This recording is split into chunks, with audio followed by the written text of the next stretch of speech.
Bienvenidos nuevamente a esta oportunidad que nos brinda el Congreso del Futuro 2022, Aprender a Convivir, de conocer los perfiles y las experiencias de los invitados, de algunos de los expositores, tanto nacionales como extranjeros, que llegan a esta cita, tanto de forma presencial, semipresencial, como también vía Zoom. Y el día de hoy nos vamos a ir a Rancagua, a la participación también de las regiones en esta cita, y vamos a hablar con Valeria Rudloff. ¿Está Valeria ahí? ¿Cómo estás? Hola, Cristian, ¿cómo estás? Yo estoy muy bien.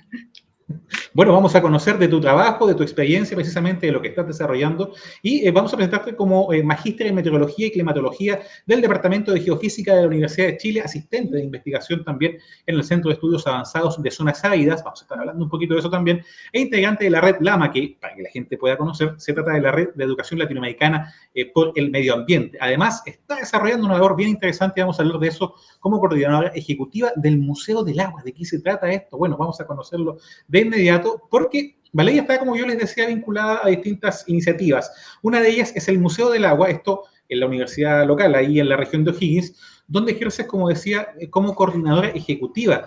Cuéntanos de qué se trata el Museo del Agua y el trabajo que están haciendo, pensando, por ejemplo, en una apertura que leí por ahí, ya está pensándose en un espacio físico ya para fines de 2022. Sí, correctamente. Bueno, resulta que el Museo del Agua es una iniciativa de la Universidad de O'Higgins que contempla promover una nueva cultura bajo distintas perspectivas, de hecho, del conocimiento.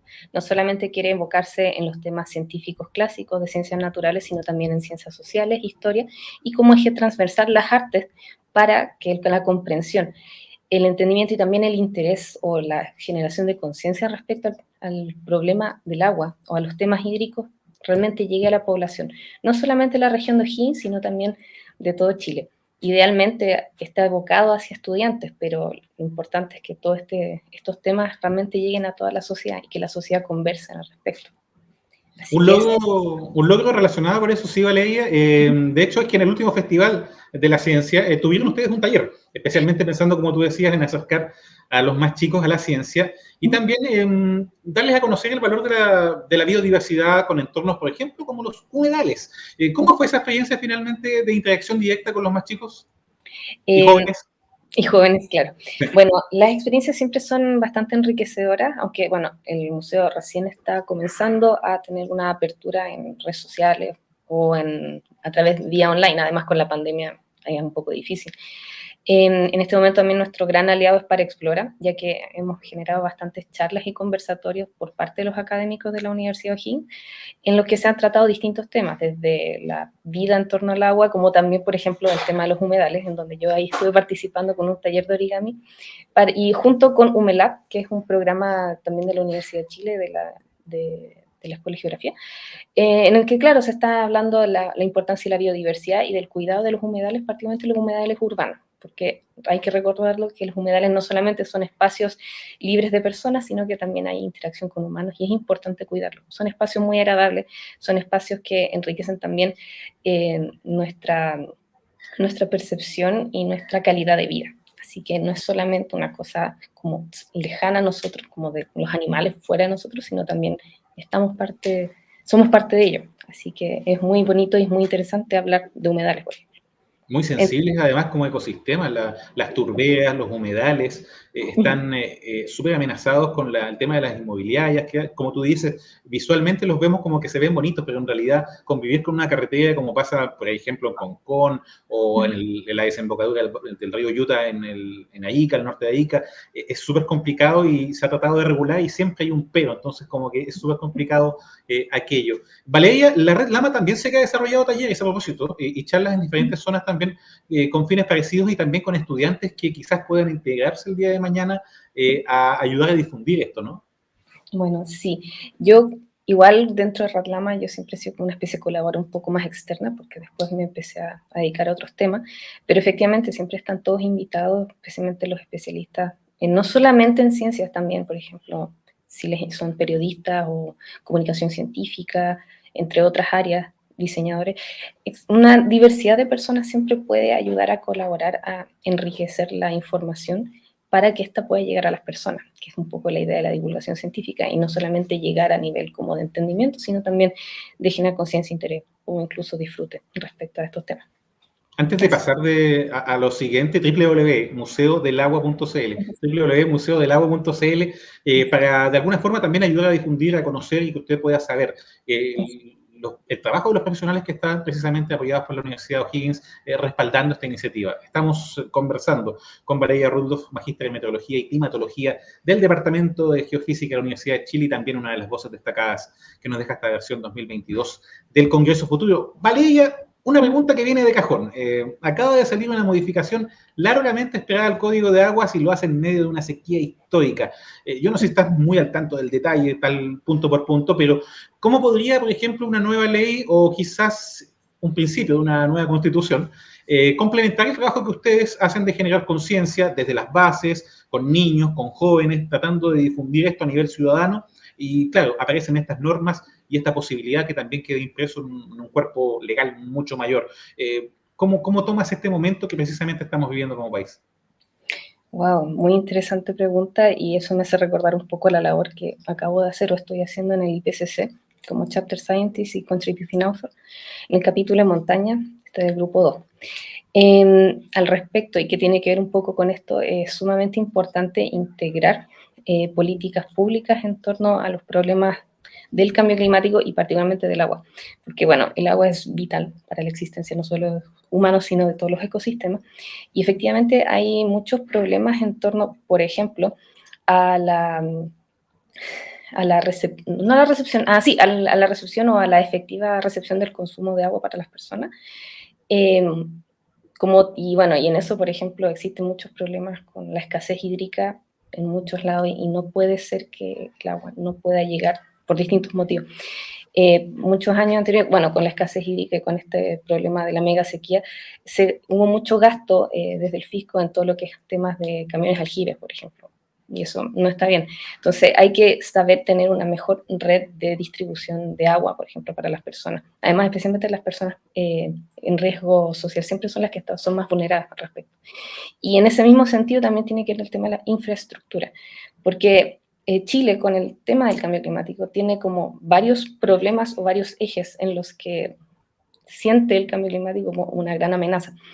Por ejemplo, están todos los temas de las zonas costeras, donde efectivamente el cambio climático va a provocar inundaciones, por el aumento del nivel del mar, pero también la erosión paulatina y progresiva respecto a lo que son las marejadas. Y eso es efectivo, eso se sabe que va a ocurrir con el cambio climático y va a aumentar. Lo mismo con el tema de lo que se refiere a aluviones desde montañas, por ejemplo.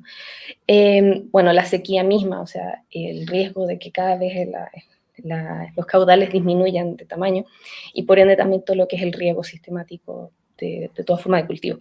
De hecho, se está viendo actualmente, y es un poco lo que he visto también desde el SEASA, cómo la línea de vegetación está subiendo por la montaña, porque está buscando más agua y la temperatura no es amable con ella, con la vegetación. Entonces, como resultado que se tiene, claro, se desplazan las especies, por un lado, disminuyen los caudales. La disminución de caudales no solo afecta al riego agronómico, podríamos decir, sino también la disminución de nutrientes que llegan al mar en los mismos caudales, y eso también afecta a todo lo que es a la fauna y flora. O sea, es súper interesante, perdón, Valeria, lo que tú dices, porque el día de mañana no podríamos descartar tener bosques en altura. O sea, mucha gente se sorprendía con la laguna del Inca en su momento, en el primero de la cordillera, pero si esto sigue así, vamos a tener bosques en altura y la migración de especies a sitios impensados, ¿no? Con quizás qué consecuencias.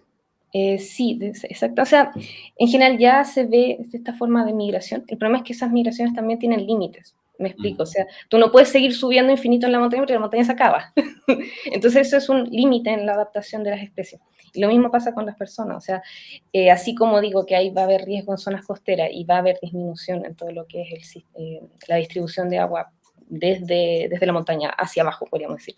Además, Chile es un país particularmente montañoso y además nos va a caer muy fuerte el tema de la sequía. Hay que tener una distribución verdaderamente consciente del recurso hídrico o del agua para las personas, ¿entiendes? Y para todos los ecosistemas.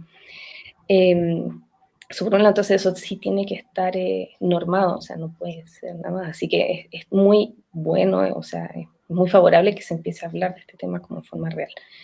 Eso por un lado, y creo que te iba a decir otra cosa y no me acuerdo. Así que Estábamos solamente... hablando del Código de Agua y esto Sí, también que quede en la nueva Constitución, a propósito sí. de que, bueno, al final todos escapan como de la especie humana. Yo me acordaba mucho de los refalines, ¿no? Que vienen de lo alto y lo alto parece siempre ser más fresco y el medio del refalín siempre está caliente, la gente trata de escapar a lo alto, pero como tú dices, esto tiene un límite. Quizás te acuerdas si hablamos de lo siguiente, que es también a propósito de lo mismo que tú me mencionabas, la ley marco de cambio climático. Somos un país minero, con una agricultura a ratos en tela de juicio por el tema de la reconversión de ciertas plantaciones que absorben demasiada agua, o un país forestal que también tiene industrias que protestan cada vez que las regulaciones se quieren imponer en ese ámbito. Esta olla de grillos que a veces parecemos con todos alegando por sus intereses, es bien poco auspiciosa pensando si estamos hablando de una ley marco de cambio climático o tú crees que hay consecuencias como la sequía que han ayudado a generar algo de conciencia.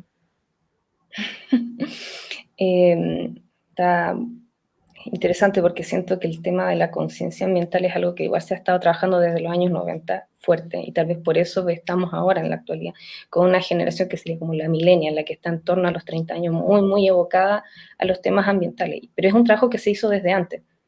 Ahora bien, también desde antes, desde los años 90, ya se tenía registro efectivo del cambio climático o de lo que venía, del aumento del CO2. Técnicamente, antes de 1850, se estimaba que la cantidad de CO2 en el ambiente era 280 partes por millón, ¿ya? Y ya en los años 90 ya estaba como en torno a los 350. O sea, ya había habido, ya se veía efectivo ese cambio. En la actualidad, toda la segunda, este año, cuando uno ve los índices, vamos en 420. O sea, el aumento sigue y es constante. Y por Pero ha eso... habido cierta distorsión, perdón, Valeria, a propósito de la pandemia, ya que dicen que la pandemia vino a ser como un estornudo del planeta para librarse un poco de nosotros, ponerle pausa. ¿Se han distorsionado las cifras con este encierro forzado que hemos tenido? No, la verdad no. O sea, Es una falsa concepción esa entonces. es una falsa concepción y hay como dos motivos que yo creo que lo explico. O sea, tal vez si es que hubo un mes en que realmente la economía se detuvo un poquito, entre comillas, ya tal vez. Pero la verdad es que además el CO2 cuando se mide tiene un ciclo anual. Entonces, efectivamente, el ciclo anual, si no me equivoco, el mínimo es en nuestro invierno, si no me equivoco. Entonces, claramente que si alguien ve durante un mismo año en los dos extremos, va a decir, oh, hay una disminución, pero no, uno tiene que ver el promedio anual o verlo dentro de los años. Y en estos años ha aumentado constantemente como si nada. Así que la pandemia no ha disminuido ese aumento de CO2. Sí, pues se ha hablado mucho de aquello. Y otra cosa a la que te quiero llevar, relacionada también con el tema hídrico, es la desalación o desalinización. ¿Cómo te parece que encajan estas infraestructuras sobre las cuales aún se está legislando, pese a que algunas ya existen, pero dentro del ciclo hidrológico? Algo que, claro, lo vemos en el colegio cuando vamos en básica, la reconversión del agua, la transformación en sus distintos estados, pero aparece esta posibilidad directamente para beneficio humano en cuanto a poder desalar agua, sacarla del mar para hacerla consumible u ocupable. Pero esto, ¿qué impacto tiene en el ciclo hidrológico? Porque sé que además conoces el trabajo a nivel hídrico que se realiza en zonas áridas, por eso te decía al principio. Entonces, ¿estas plantas al final son un aporte o hay un poco de sobreexpectativas para su desempeño? Yo diría que igual puede que exista un poco sobre expectativa porque no es un proceso muy barato. Igual es un proceso que requiere energía y la energía la tienes que sacar de otra parte, eventualmente. Entonces, al final termina también siendo un problema energético y también, de nuevo, de distribución. A nivel de ciclo hidrológico tampoco es que uno saque tanta agua para modificar el ciclo hidrológico. El problema que sí puede también generar es tal vez el impacto ambiental en la zona donde se saca el agua. Así que eso es lo que también habría que tener cuidado. Pero Sí, eso te iba a preguntar por el impacto, porque también han habido algunos bemoles respecto a las consecuencias que trae. exactamente, porque, o sea, ¿qué se hace con esa sal? ¿O de dónde se está sacando esa agua? Porque, ¿qué pasa si está afectando justamente el ecosistema marino en esa zona? Si es que hay, por ejemplo, bueno, migración de ciertas especies acuáticas o alguna forma de reserva. Yo no soy experta en mar, eso sí, pero tengo una amiga y siempre ella me dice, bueno, es que la verdad el mar está como lleno de animalitos y lleno de seres que conviven entre sí. Entonces afectar uno en realidad tiende a afectar a todos, y toda la cadena trófica que está en torno a ello. Entonces no es como tan fácil ya decir, saco agua y pum, no pasa nada. No, o sea, hay un impacto ambiental y hay que tener cuidado con eso también. Vale, ya estamos ya sobre el tiempo, se nos pasó volando este espacio, pero lo último que quería consultar brevemente quizás en materia también de género, que es algo que no puedo dejar de preguntarte, porque sé por lo que investigué, en tu generación académica había más mujeres que hombres, pero si bien en tu campo particular ha tenido históricamente paridad de sexo, hablamos de la climatología, has dicho que hay cierto sesgo también porque los patrones de enseñanza, los referentes al final de cuentas, son masculinos. ¿Cómo podríamos ayudar a equilibrar un poquito eso? Porque claramente no pasa por un tema de número de alumnos, de profesores, sino que y de acceso de estudiantes. Es más bien sobre los parámetros y los cánones sobre los cuales se enseña. Es un poco quizás complejo aquello. Sí, mira, voy a tomar un ejemplo, pero que viene de otro lado, pero creo que aplica perfectamente. Bueno, claro, cuando uno entra a una universidad, yo en ingeniería, de 5 personas, una era mujer. Entonces muchas veces uno estaba en grupo y eras la única mujer del grupo. Y igual entonces uno tenía como que a veces te trataban como el extraño. Y eso es un poco incómodo, ser el extraño, ser lo que dice Simone de Beauvoir, el sexo como remanente, ¿se entiende? El otro sexo, como que está además. Pero por otro lado, cuando estaba ya después en el magíster en meteorología y clima, tuve la suerte de que habían grandes referentes femeninos. Estaba Laura Gallardo, estaba Maisa Rojas, que son las principales mujeres que están trabajando en el departamento de geofísica de la Universidad de Chile. Entonces, y ellas estaban a la par de los otros profesores importantes que me hicieron clase. Y eso genera más paridad en el sentido que se normaliza la actividad femenina, o sea, la actividad de mujeres, a eso me refiero. Las mujeres trabajan de la misma forma que otros hombres y ya, y eso siempre es muy positivo. Otra forma también que noté, y por eso también retomo otra idea que me pasó hace un tiempo, hablaba con un profesor de arte, que él cuando así mostraba trabajo de artista, trataba de no siempre quedarse solamente con, por ejemplo, los impresionistas masculinos, sino que empezó a rescatar muchas impresionistas femeninas que han sido invisibilizadas todos estos años. Y eso es lo que también se quiere hacer en ciencia con estos libros nuevos que han aparecido de mujeres en ciencia, etcétera, etcétera. Y es para decir, oye, las mujeres sí existimos en la historia, estuvimos y fuimos parte muchas veces de los grandes descubrimientos, solo que se nos puso por debajo. Y como que se normalizó que no fuéramos protagonistas de estos problemas o de estos temas o de estos grandes descubrimientos. Y en la medida en que se visibiliza, se normaliza, ahora una niña va a ver que es muy normal que vayan hombres y mujeres y también de distintas nacionalidades participando en distintos, no sé, proyectos o grandes descubrimientos, y es ahí cuando todos nos volvemos posibles protagonistas de grandes historias. Así que creo que eso es importante. Esperemos que así sea, Valeria. Bueno, tú dices visibilizar, completemos tu concepto.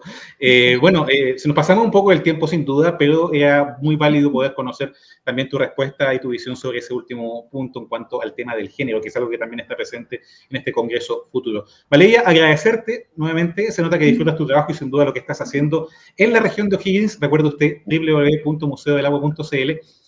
Bueno, es una labor que merece apoyo y nuestros canales y plataformas esperemos que también sirvan para visibilizar ese esfuerzo. Valeria, agradecerte y que estés muy bien. Okay, muchas gracias, Cristian.